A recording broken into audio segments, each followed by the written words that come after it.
मिलान के करीब एक लोकल मुसाफिर ट्रेन को पेश आने वाले हादसे के नतीजे में 3 अफराद हलाक जबकि 110 जख्मी हो गए। 10 अफराद की हालत तशवीशनाक है। 6 बोगियों पर मुश्तमिल ट्रेन मुकामी वक्त के मुताबिक सुबह 5:30 बजे क्रीमूना से रवाना हुई। तकरीबन 7:30 बजे मिलान के नवाही कस्बे पोल्तिलो के करीब पटरी से उतर गई। हादसे की खबर सुनकर इमदादी इदारे फौरी तौर पर जय हादसा पर पहुँच गए। जख्मियों को हेलीकॉप्टर्स के जरिए अस्पतालों में मुंतकिल किया गया। पुलिस ने हादसे की वजूहात जानने के लिए तहकीकात शुरू कर दी हैं। एक मुसाफिर के मुताबिक ट्रेन बिल्कुल मामूल के मुताबिक जा रही थी। अचानक ट्रेन ने झटके खाने शुरू कर दी और ट्रेन पटरी से उतर गई। रिपोर्ट सज्जाद खटाना, जज्बा न्यूज, इटली।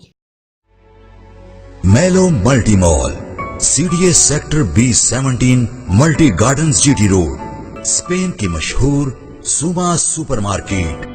0321 2000048, 0333 666 9939।